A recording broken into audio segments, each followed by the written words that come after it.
Welcome to MWS Studios, where we create freedom doing what we love. And today we have a special guest, Malcolm from Yo a Nerd channel on YouTube. How you doing today? I'm doing good. I'm doing good. How about you, bro? Man, I'm doing good, busy as usual, but I'm doing good.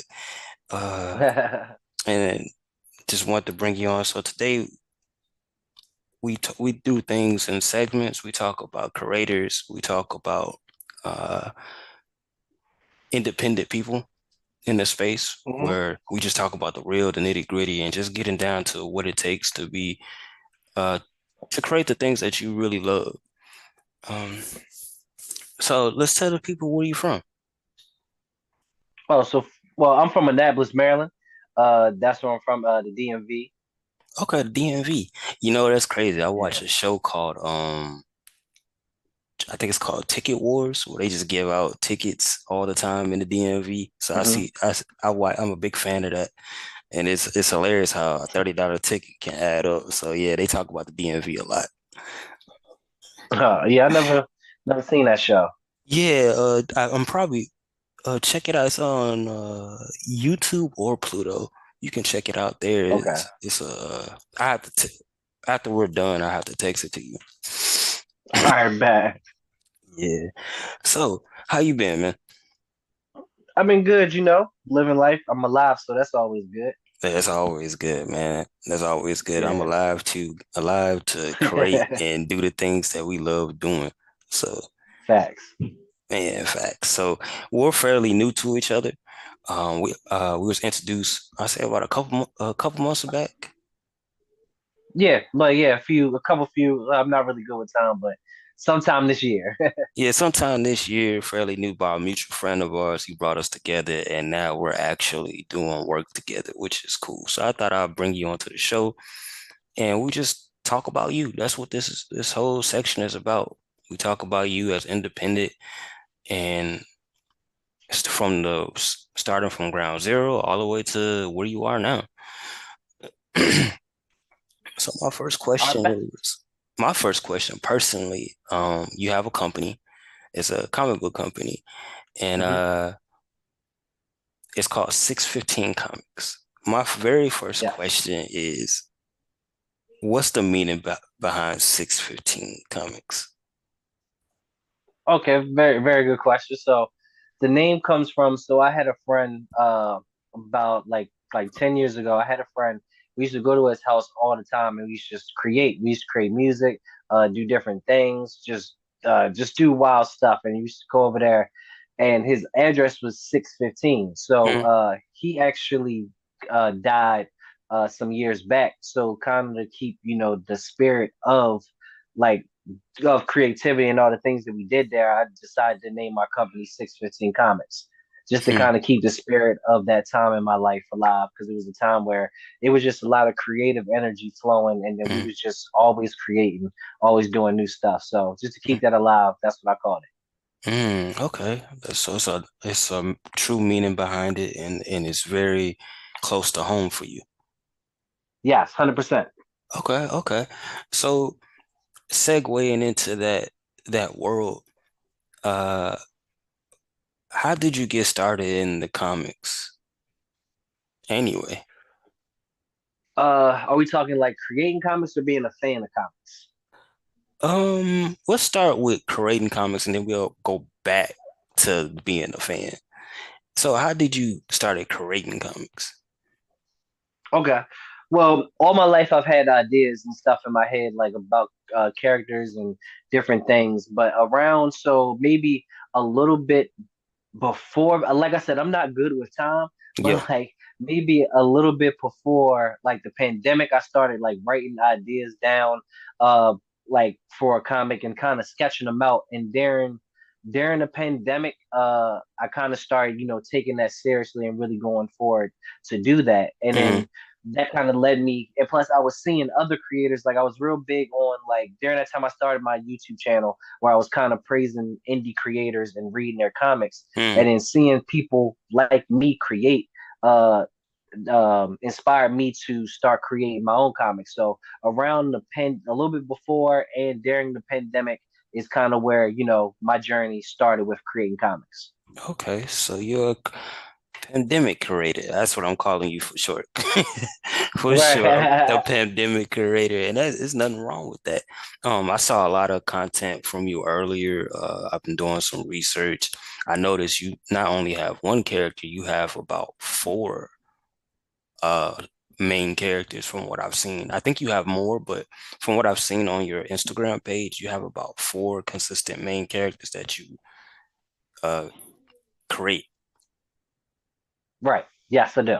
All right, so do all those have like individual stories or are they part of the same universe? Well, so right now we have four titles that are out. Yeah. The four titles we have out are Vorley, a New Breed, The King's Domain, Hellhawk, and The Legacy. Uh-huh. At the end of this year, we just did a Kickstarter for my newest character, Subject Zero. At the end of this year, that will also be out.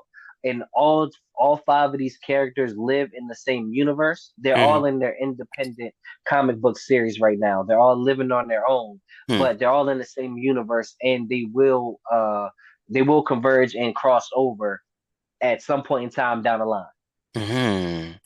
So how long you been working on this process with those four characters anyway?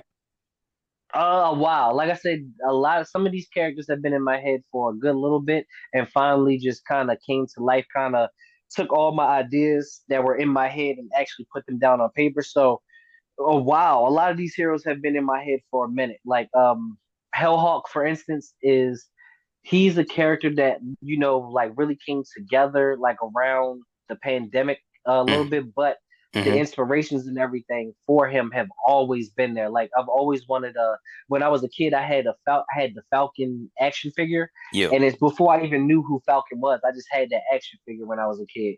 And then so from the action figure, like I wanted to always create like a bird themed hero, Mm. and it was always going to be a hawk because hawks are like the fastest bird, so they were always my favorite, and they looked the dopest. So Hawk was always going to be my hero, but Hellhawk himself, the idea and everything for him has been around, but me actually sitting down and putting the ideas together and actually creating him Mm. started kind of around the pandemic and a little bit before that. Okay, okay. So what you brought up things in the past and current things now.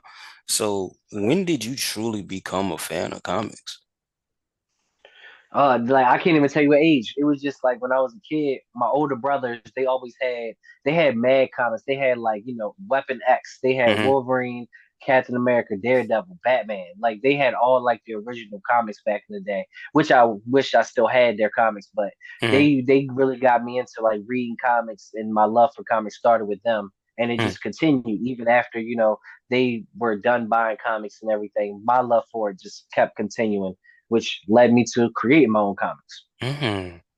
So speaking of, Hulk characters that you're a fan of, um, do you like Sam Wilson's Falcon? We talking comic book or MCU? Both. Um, Comic book, yes. I think they could do a lot more with him, and they Mm-hmm. have been lately, which is actually pretty cool.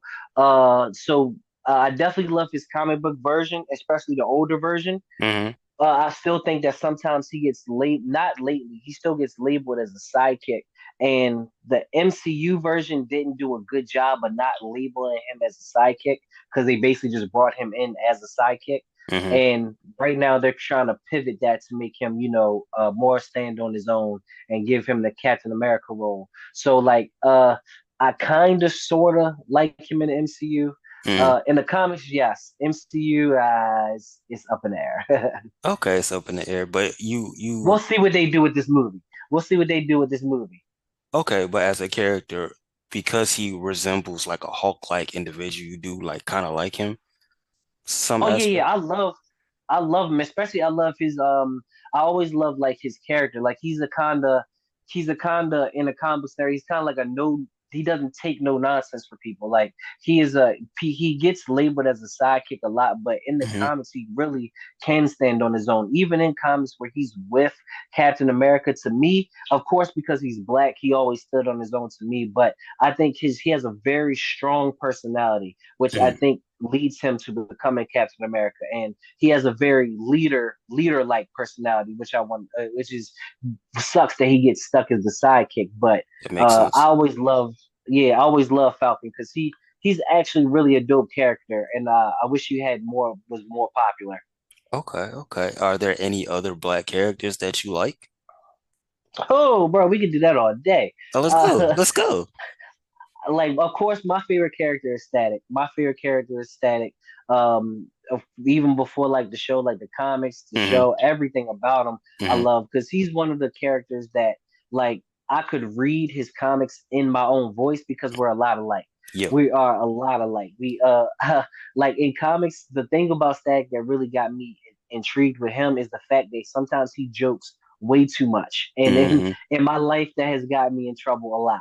Yeah. So like yeah, so like that's one thing I loved about Static. But of Yeah. course, there's Black Panther, Yeah. there's Night Thrasher, there's bro, I can go on for days. The new Black Lightning just came out too. Yeah, it did. I'm I'm a fan, being a fan of being black and a fan of comics, we kind of gravitate towards these black heroes. And then there's some, of course, that I don't really like. I can't really think of any right now, but for the most part, yeah, I always tend to gravitate towards black heroes because they look like me, Yeah. and they, some of them have like, and not like speaking voice as in like tone, but like their voice is kind of me. You get what I'm saying? Yeah, that Like makes sense. they're yeah, like I can see myself in them, representation and everything. So I'm always with the black heroes. Oh yeah, me too. I have my favorite is Static as well. Who's So yours? I Oh yeah, it's Static. yeah. It's he's my favorite black superhero period of all time. Just being black and hero related is him, but I also like Spider-Man too. But just when it comes to Facts.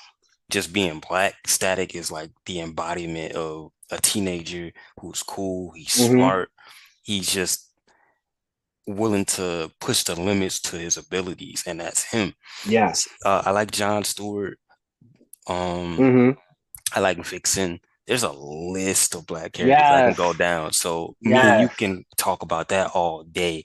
But when you brought up Static, I was like, I did my research. I know you like Static too. And we both have his original issue that came out back in the day. They reintroduced it and we both have it. Yes, I do. I have that. Yeah. Yeah, I have it too. I was showing Malcolm that way back. So since we're talking about Static, let's test your little Static knowledge real quick. It's on the fly. So I guess we go back to the beginning. How did technically they revamped it, but we're just gonna go back to the original. How did Static get his original powers?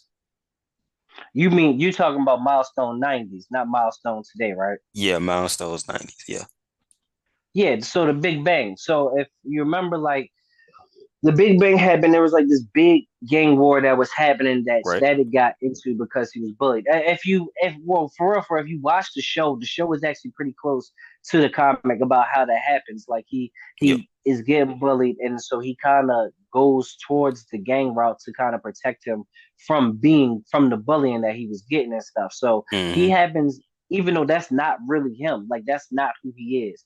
But he was out there, and then the Big Bang happened, and man, everybody got their powers from like the Blood Syndicate, got their powers, Hmm. which is also really, I know I'm kind of going on a tangent, but that was one thing that was always dope about Milestone is that when the Big Bang happened, they kind of showed it in each, like in Static's comic and in Static's comic and in the Blood Syndicate comic, Yep. they showed they showed from their perspective, from Static's perspective, like how horrific it was, and like people's face, like I think people's faces were melting and stuff like Yep. that. Yep. Like Yep. that was fire. I'm sorry, I didn't mean to go on that whole tale. I should Oh have been no, saying some fire, no, you good, you but that, good. We both fans. We both fans. So to tighten that up, because I know you're excited, I get excited too. So to take the information that you gave us, you are correct. But to be more specific, Static was, he was being bullied in school, but he also got peer pressure to being in the gang because one of hmm his friends, not Francis, the other guy was who was bullying him. He's like, "Hey, I need you here. If you don't be here, I'm gonna basically beat you up, basically." So he showed up Then the SWAT team was trying to defuse a gang war. Hmm. They try to defuse it. This is also in the comics and in the early 2000s show. They try to Hmm. defuse it, and they're using this unnatural gas that's never been experimented on. So they threw it, Yep, and never been tested. Yep. everybody got mutated, and he got a whiff of it.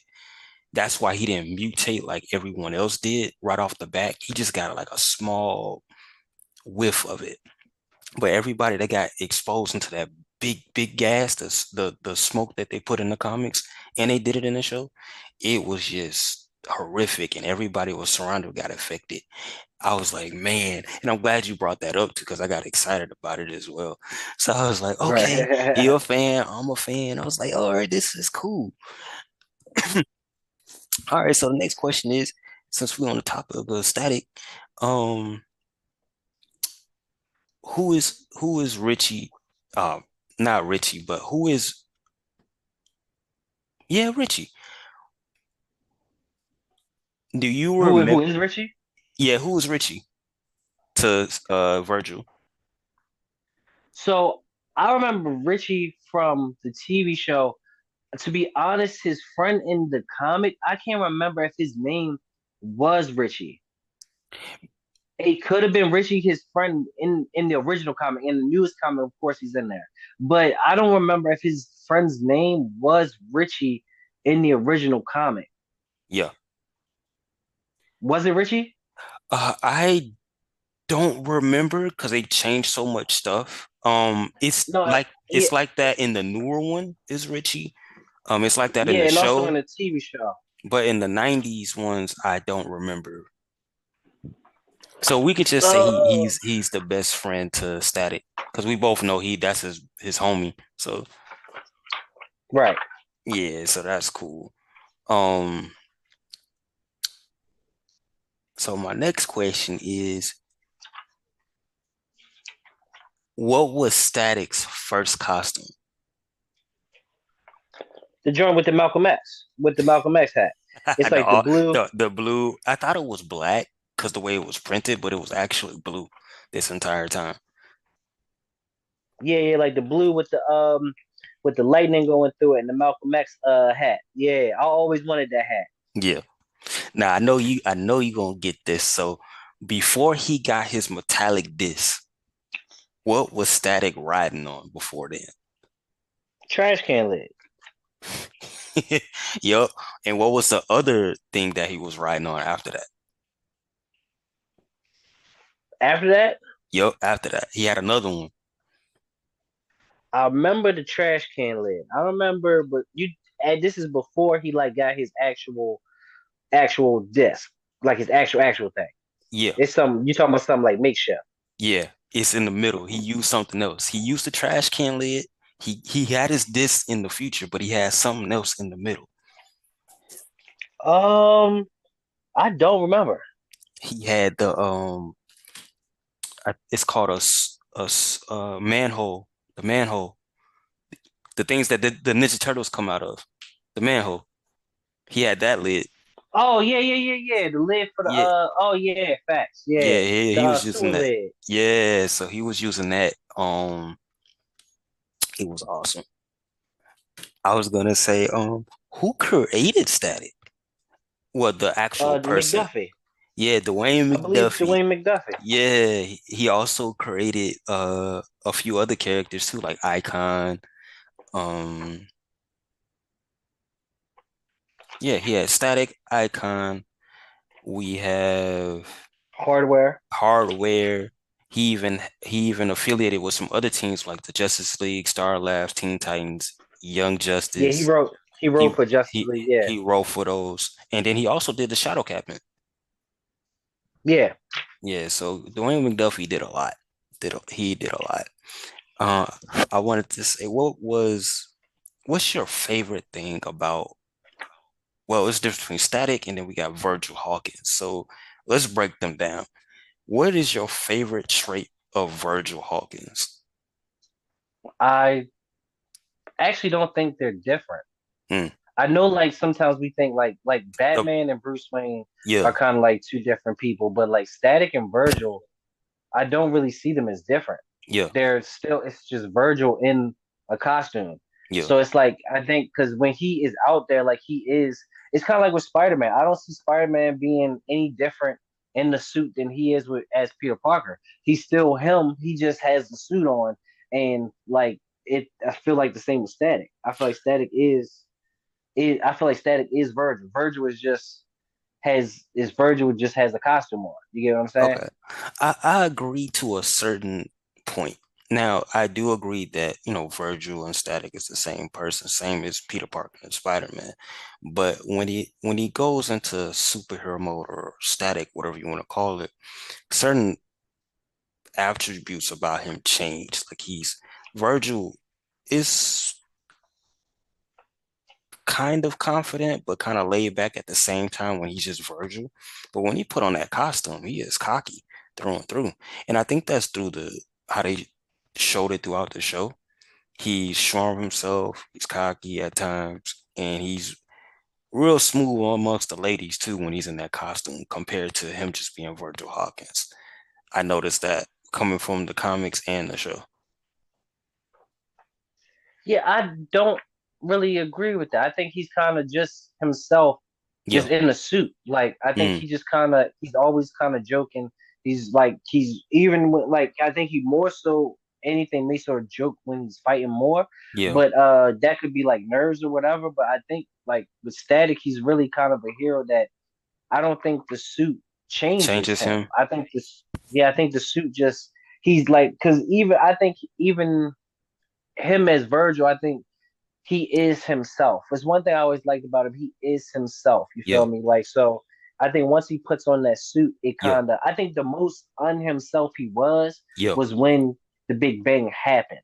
You Right. get me? And then like I think he had the afterwards. I think especially with the new series, I think the new series did a great job of showing him after the Big Bang having to really deal with his powers and deal with who he is now. But I still think Virgil, for the most part, even when he puts on the suit or when he's not in the suit, Yeah. he kind of is Virgil. You Hmm. feel me? Like I think it just kind of stays with him. Okay. Yeah. That's cool. That's cool. Yeah. I can agree with you on that one. So, so my next question is, who is Static's enemy, main enemy throughout this series? Well, I would say Uh, rival. I'll say rival than anything. And you talking about old series or well, it's kind of the same. It's kind of the It's same. They merged them. They merged them, so it's kind of the same. So if I would say in the newest series, like the newest series, it's in both series, the first person he kind of goes up against is Francis with the heat powers. yeah, But in the newest series, they kind of set up for like his bigger villain kind of to be Ebon because Ebon wasn't in the original comics. no, Ebon was created by the show.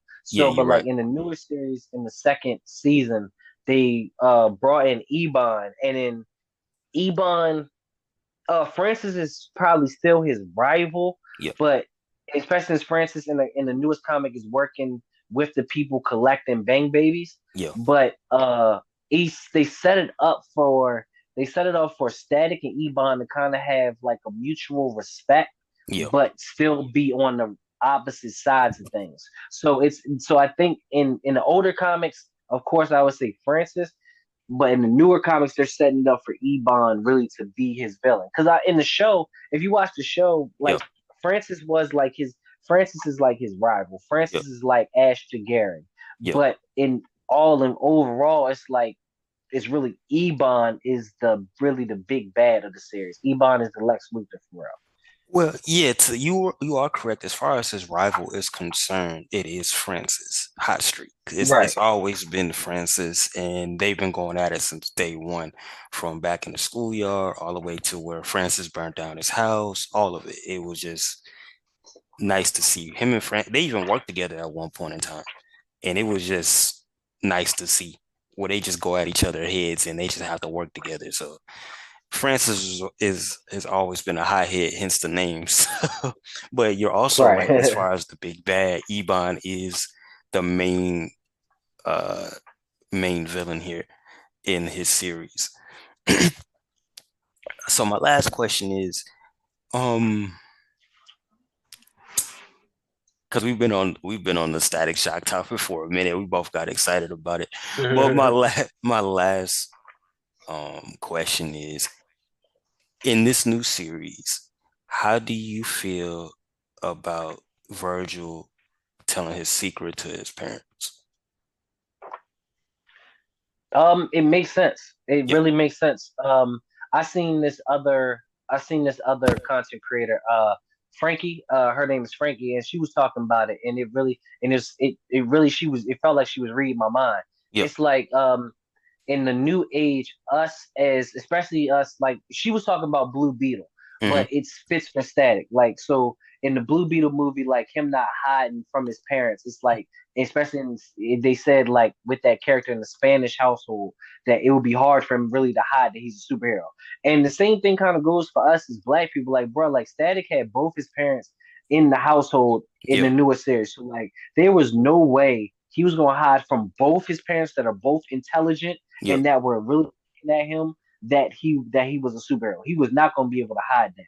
And Mm. I love that because it really shows like I think it shows us in a way. It shows the representation where it's like, yeah, yeah, he's a superhero. Yeah, normally superheroes keep their secret identity. But Yep. if you're a black teenager that lives with both of your parents, how is that possible? Like, Right. I like we having one parent.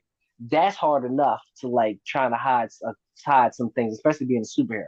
Like, Yep. how is like I love that he showed that they did that because I feel like it really made it more realistic. It made Yep. it more realistic and it added in the representation for me. Right, right.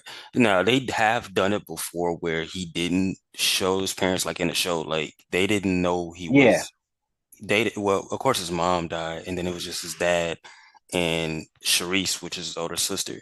No one knew he was Static for the longest time until Sharice found out. And she kept that secret until later on in the series. And then later his dad found out later on as well. It was just the only person who knew he had powers was Richie. Right. Right. No, none of his family knew that he had powers until later. So I like how they addressed it back then. And then I also like how they changed it um in the new comics.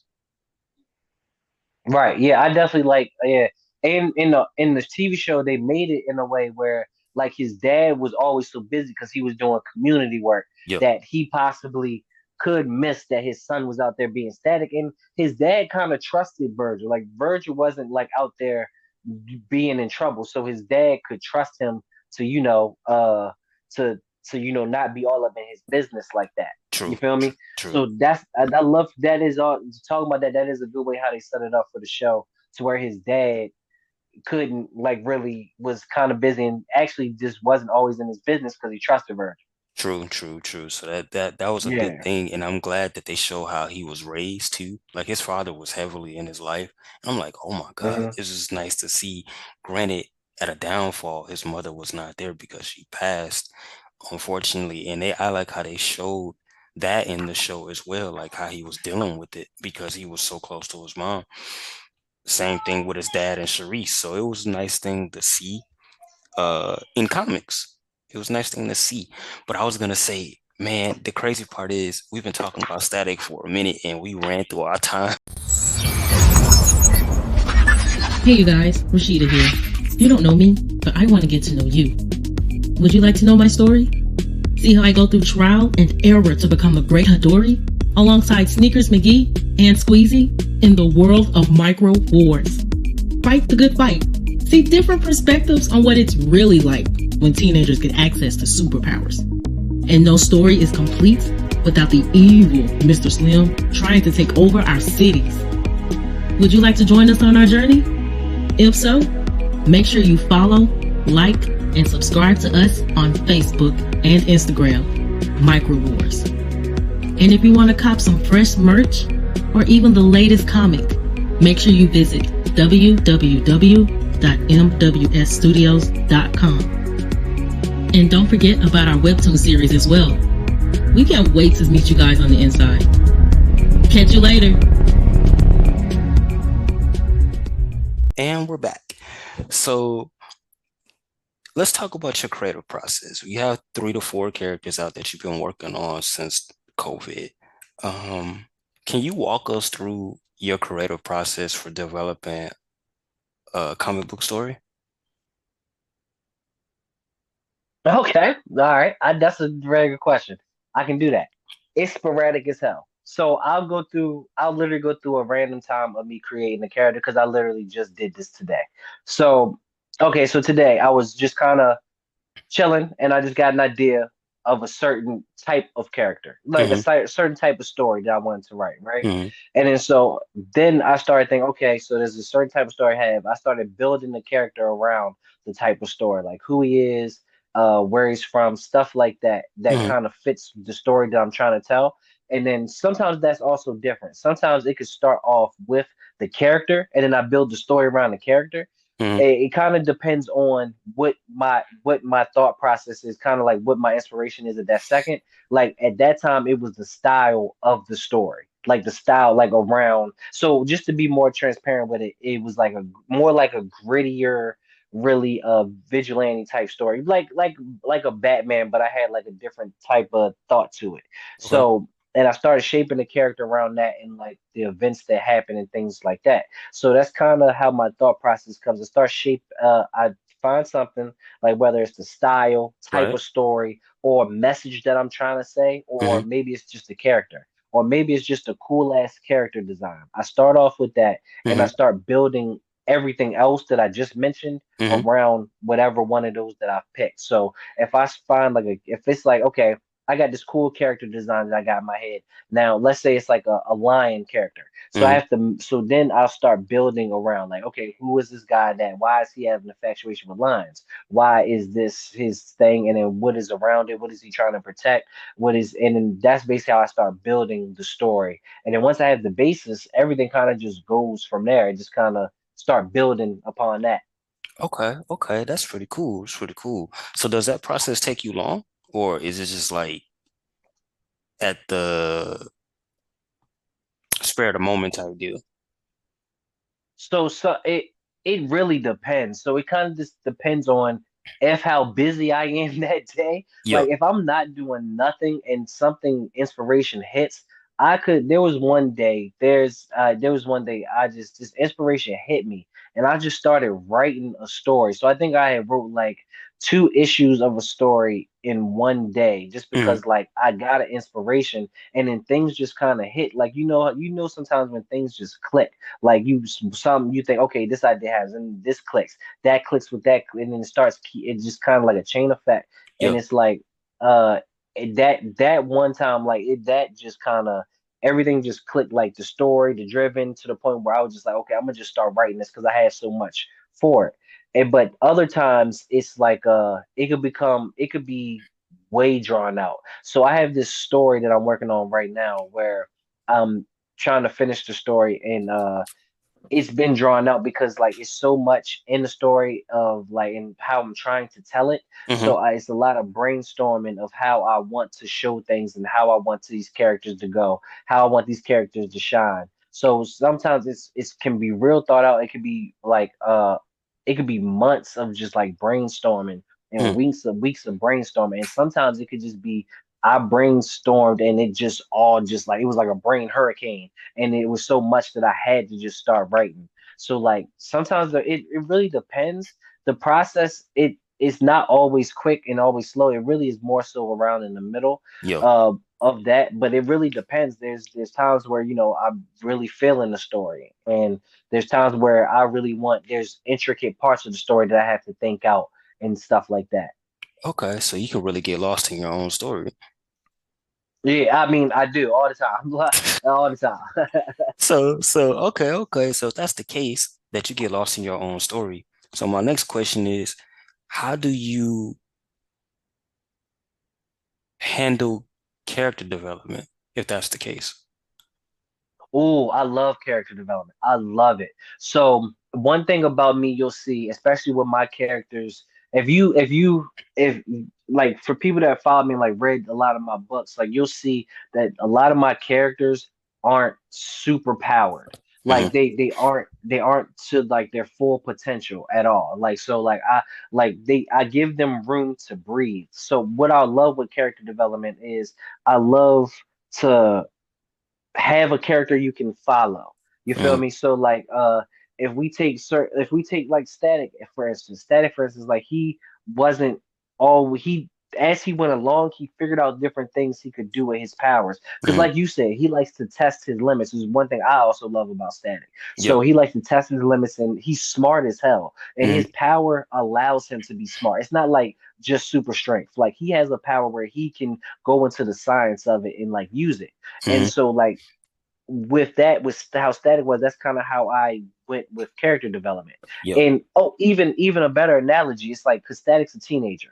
I kind of see my characters as teenagers, even if they're not teenagers. Yep. You get what I'm saying? Like it gives them room to develop. Like, okay, they're in this state and they have this little bit of power, and what can they do with that power? Like, Mm. what can they test that power? Can they push that power? Can they use it in different ways? And then not even just power wise. That same thing I just said goes along with their story and their development as like a person. Hmm. Because you developing with these powers, you also have to develop you as a person. So, for an example, my character Aurora Lee, she has anger issues. She has anger issues because I'll put that in there because it was something that I dealt with as a kid Hmm. and growing up.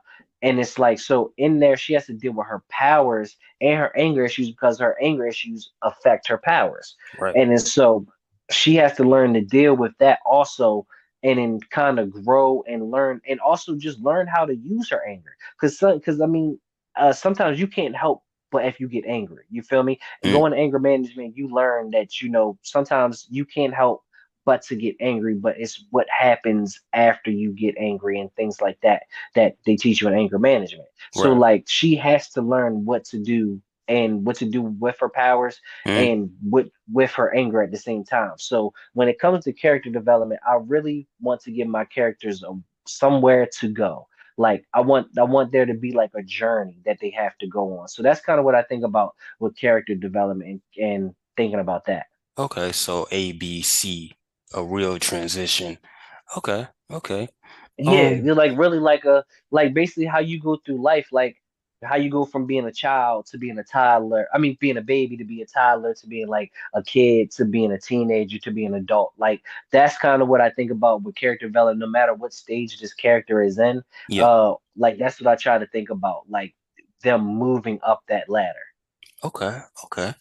So let's talk about challenges and proud moments. I know you've been doing this for a couple years now, since what, 2022 or before? 2022?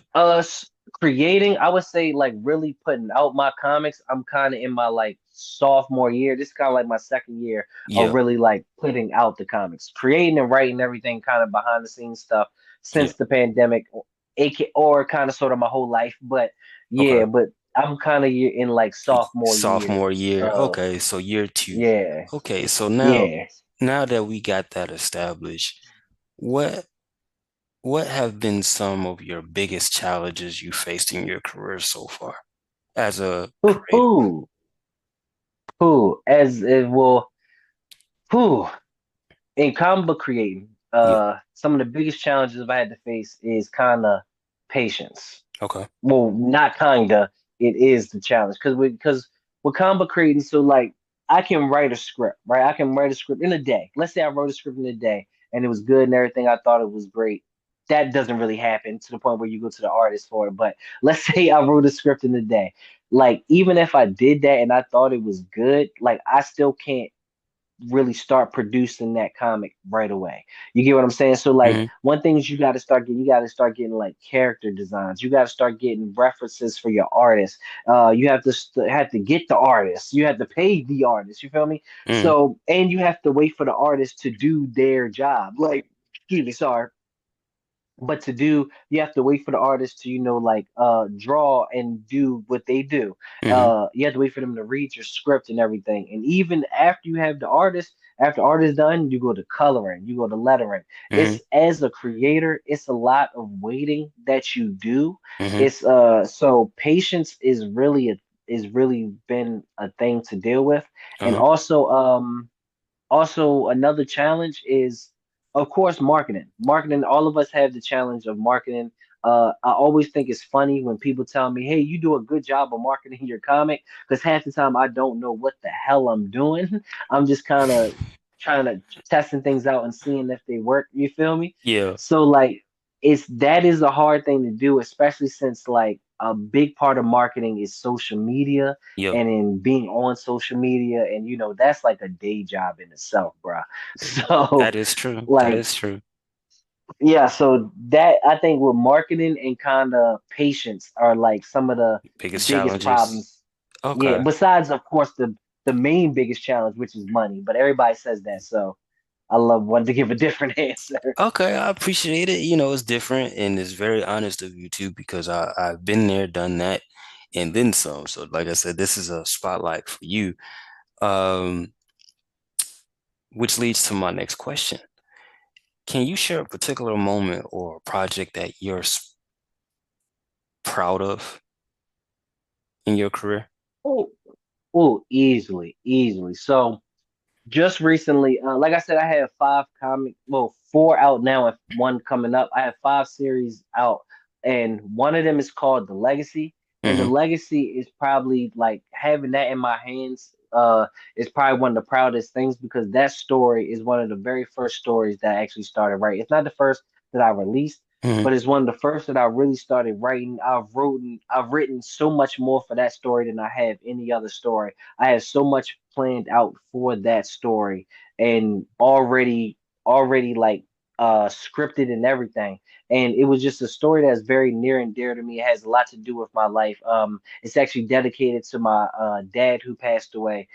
So it's a lot of me in the story and then seeing it come out and then seeing it in my hands and it being how I wanted it to be, like the story, the vibe of it, the flow of it, everything being how I wanted it to be. And even the inspirations behind it, behind the story, I think that I wanted to like show homage to. I think I did that even if people don't know that I showed homage to things, I think I still did a pretty good job. So like the legacy is not my most popular story. Um Actually, I think it's probably my least popular story. People still like it, but I still think it's my least popular story. But it's still it's still my proudest story, my proudest moment, having that actually finished and in my hands. Oh, okay, okay. Congratulations on that. And I feel you on that. When I created my first one, I was very happy and very proud. And then I transitioned and I'm still happy and very proud.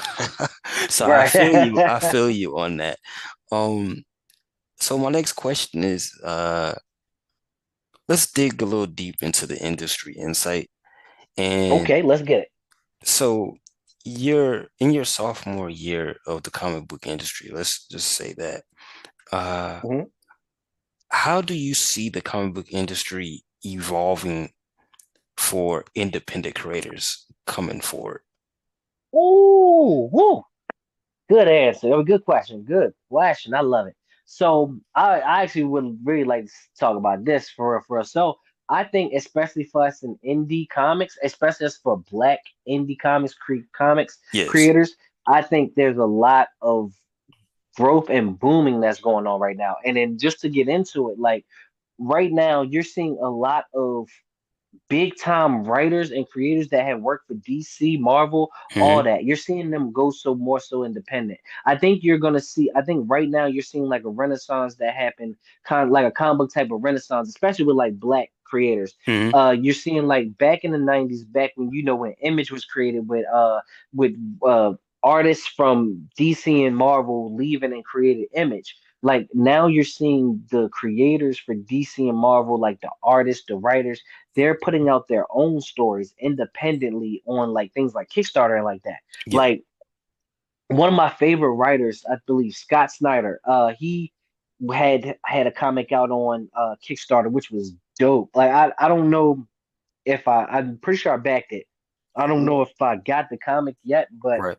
it was dope to see him on Kickstarter. Like I know some people think that's a bad thing. Some Hmm. people think that's a bad thing, and it's kind of they're taking up the spotlight of other indie creators. But I Hmm. see it as like people are trying to get their stories out. People are trying to like really put their stories out there, their Hmm. personal stories. You feel me? And I think that puts more of a spotlight on indie creators Hmm. because and then especially us as black creators. I think I told my friend this one time. I was like, bruh, I feel like this is the only place where I've had black privilege in my life, bro. Hmm. I was like, in comics, I feel like a white man because like I was like, bro, it's like there's an audience for me. I can literally just type in black indie comics and then there's an audience for me there. There's people just like me when I was looking for indie comics that are like, I want representation. I Hmm. want black heroes. Hmm. This is what I want.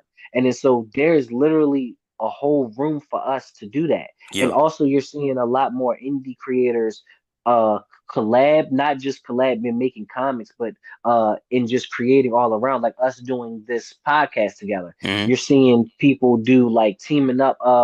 You're seeing other indie creators market for other indie creators. Like it's a booming time for indie, and I think it's like a renaissance happening. Like we could be part like how the Harlem Renaissance was happening back in the day. So like Hmm. I feel like there's like a whole renaissance of indie comics, especially with especially one thing. This is just my own. I have no like facts to go with this, but this is just my own theory. Hmm. Like like how uh manga, how those are like popular. Like people love those because it's one continuous story. Like there's not Yes. like reboots and stuff like that with DC and Marvel.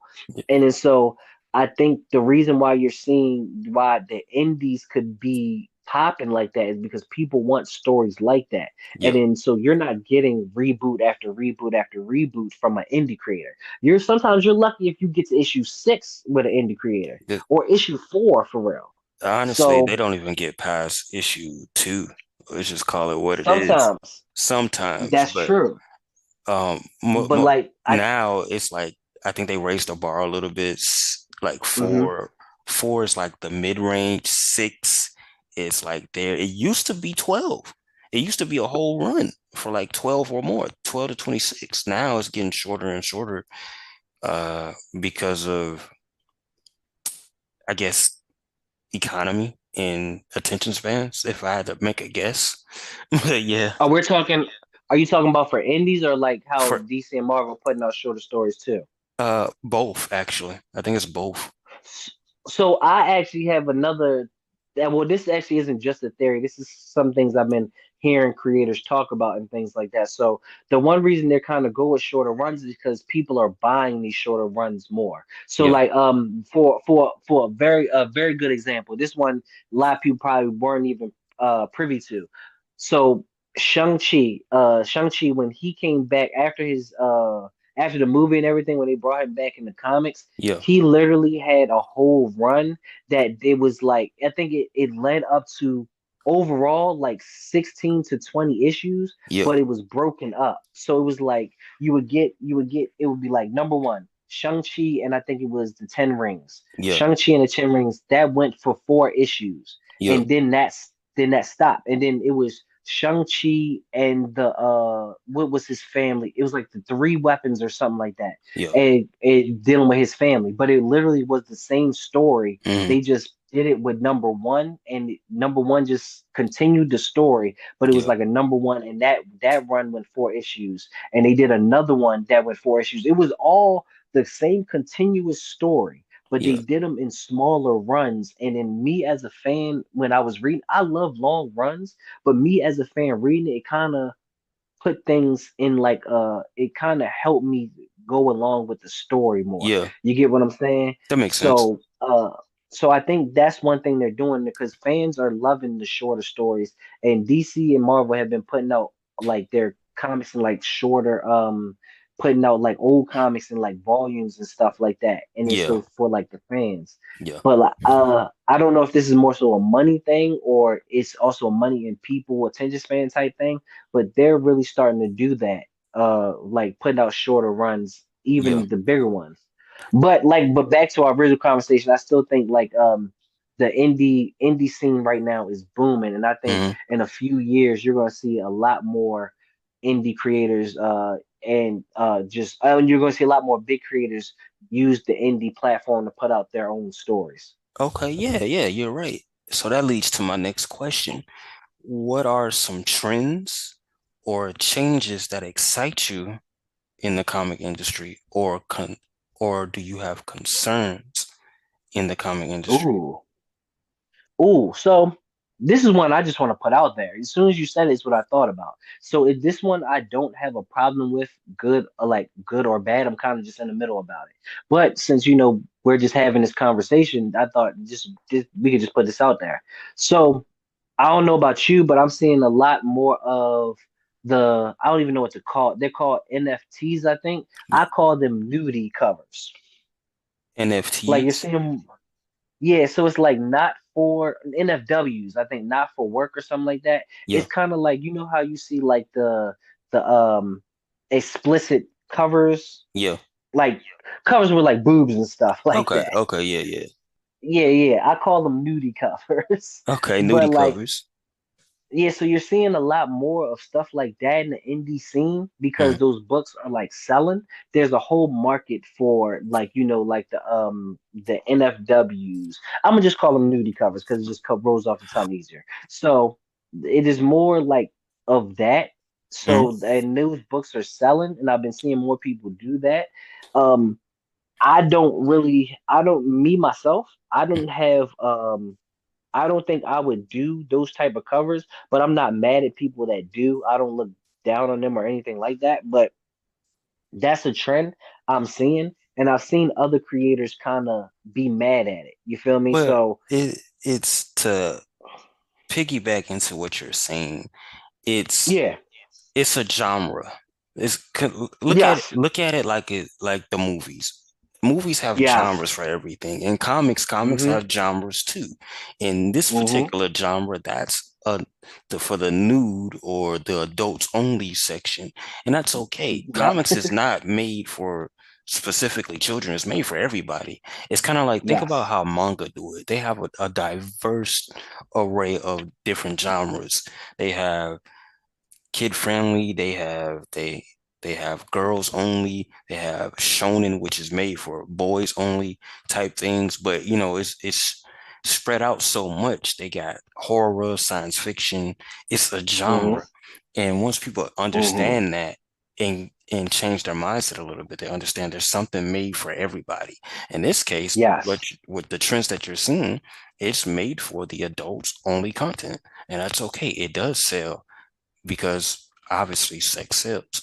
Then you have yes. horror. Horror is another one that sells. Horror is huge. People like to be scared. So that's a genre. So if you just focus on not the industry itself, just focus on the genres that you're trying to focus on, I think you'll have a better outcome as far as people who are worried or trying to put their 2 cents on. I think that's my little insight. It's just focus on the genre. You know, Right. everybody's gonna have Focus something. on your niche. Yeah, focus on that. If you're interested in superheroes, superheroes, horror, science fiction, the works. And then we got the nudists, the nudie covers or whatever you want to call it. So you got that. I was telling a friend of mine, I was like, hey, you either gotta make something or sell something. And if that's the case, you gotta find an audience for it. And if that's the case, the nudie covers have their audience. It's for the nudie They cover do. people, the nudie cover people. And that's what So it's for. So here's the thing with that. So this is what Yeah. I'm saying. This is Yeah. what I've seen on like Twitter and social media and stuff like that. The people that don't do it, right? People that are mad at it, people Yeah. that are like, complaining about it. Yeah. They're basically saying you're just doing this as a cash grab, you're doing this sex sell stuff as a cash grab, all of that, right? And this is I want to ask you also what is your response to that? But this is my response. My response is even if they are doing it as a cash grab, Yeah. like we gotta remember these are independent creators. Yeah. So if they see that they can get money from that and still tell the story they want to tell, like I see no problem with that. Because at the end of the day, like we all do this because we love it, but for us to continue to do it how we want to do it, some of us need money to do that. Like some of Right. us have a certain quality of art that we want to have, or in all that. So like, and that costs money. So the way I see it is, if okay, yeah, if you're doing it as a cash grab, but you're still telling the stories that you want to tell, I don't see a problem with it. Me myself, I probably won't do it because it's not my style. But that's not my style. You get what I'm saying? Yeah, that Like makes sense. everybody has their style. So what is your thought on that? What is your thought on like people saying that it's just a cash grab? Good question. So for me, this is my response to it. Um, don't hate the player, just play the game. Now, the reason I'm saying that, the reason I'm saying that specifically because the game is the same across the board. It's easy to get into, and then also to respond to it all as a whole is even it even goes to my channel. Create freedom doing what you love. If these people are Hmm. creating things and they have the freedom to do so, create it. Who am I to tell them or get mad at somebody for creating what they create? It's like, who am I to tell you how to do your story? It's your story. You know what I mean? So Right. if It's they your story. right, Yeah. if they found a way to make money off of it and you didn't and you're mad, then that's something wrong with you. Find a way to tell your story and profit from it. I think people are taking this thing a little bit too personal. It's supposed to they're they're worried about other people that they shouldn't. Just focus on your story. Do the things that you want to do. Create the things that you want to create and find a way to market yourself. I think people Hmm. who I think those who are saying that are stuck in their own way and they don't know how to market themselves appropriately, regardless of techniques or gimmicks. I think that's the issue. If they learn different techniques, if they learn to put themselves out there and market their story, they shouldn't be fine. They should be fine. But the fact that they're saying, "Oh, this person is making nudie covers, we're doing this nudie things, and they're selling," what are you doing to sell your product? Right. Ag- Exactly. Again, don't Exactly. hate the player, just play the Play the game. game. Just play the I game. like that. And it's like the game is the same. They all have the same rules. Everyone's doing the same thing. They just found something that works for them. Right. Whether Which you you don't have to do. Like you can do exact what you're doing. yeah, no Yeah. one's telling you or controlling you. It look, I think the real issue is that the people who are creating now, they're trying to be like someone else or be like something else. Stop doing that. You're an independent creator. It's called Mm. independent for a reason.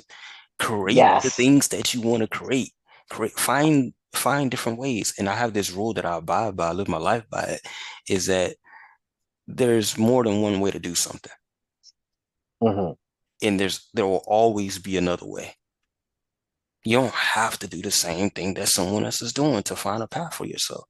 You don't. Exactly. It's like you go into, I heard this saying, somebody said to me one time, two plus two equals four, but so does three plus one. Exactly.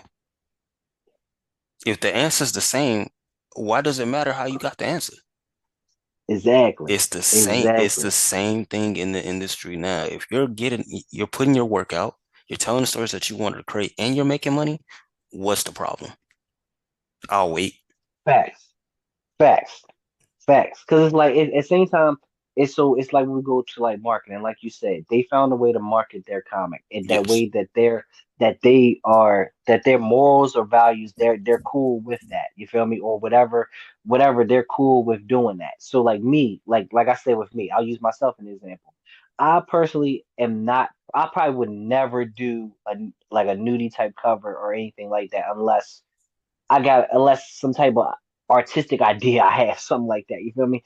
But I would never do it myself, and I do see how that could sell. So in another way, since I'm not gonna do that, and I'm gonna do like my realm of things, in my realm I figure out what can sell in my realm. What can I show people that will bring them in? So like one thing I more so look to is if when I write my action scenes for my comics, I want to make them like epic and big so that when I go to social media and I post it on social media, that will intrigue them to my comic. You get what I'm Yeah. saying? Yeah, So that makes literally sense. I'm doing the same thing that they're doing in a different way with something different. Like they're using the Exactly. nudie covers to intrigue you. I'm using action because that's how I want to do it. And if they want to do it their way, like I don't see no problem with that because they're still telling the story they want to tell. And more so they're getting the money to tell the story they want to tell. So Exactly. yeah, for me personally, I think it's kind of just to each their own type of deal. Yeah, To it each is. their own type of It deal. is to each their own, and they have to. People just have to mind their business. Mind their business. Just and stay in their lane. Like Facts. if they have, it's a reason they have this saying: if you can't beat them, join them. If you can't join them, find your own way. Mm-hmm. And this, you're in the opportunity and the space to find your own way. So just do that. Stay in your lane. Exactly. So, so Exactly. I have one last question for the night, man. Um, Mm-hmm. we're talking about advice for inspiring creators. So my question is, what advice would you give to someone looking to break into the comic industry or just want to start their own project? What advice would you give them? Mm. Really? Hmm. This is it's funny because I asked this question to people and I don't even got a straight answer for it. I gotta think about it. Take your time, bro. Um, the advice, yeah, the advice I would really give is kind of hmm, I want the thing I want to say is just do it. I want to say just do it, but I want to give like a caveat to that. Like I want to like give you more information to that Mm, because sometimes we get so stuck in our head that we don't just do it. mm, Like we like, how can I start writing? Well, write. That's how you can start writing. So like it's like I want to say just do it, but also do your research. yeah, Like don't like of course just do it. Just get into if let's say if you want to create comics. Like well that's the advice we're giving.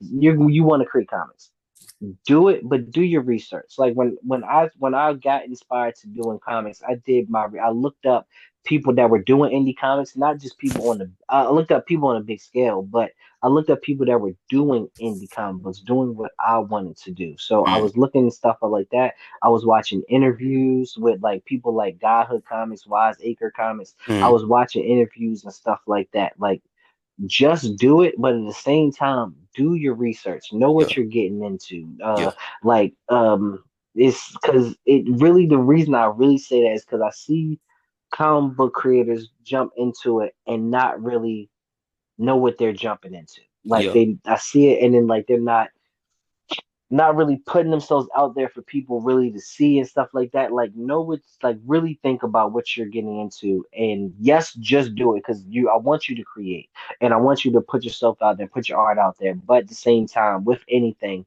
you should look into it and study it before you kind of do it. Even while you're doing it, continue to study, continue to vamp up your knowledge because that's every day I'm trying to learn more, trying to figure out more about comic book creating.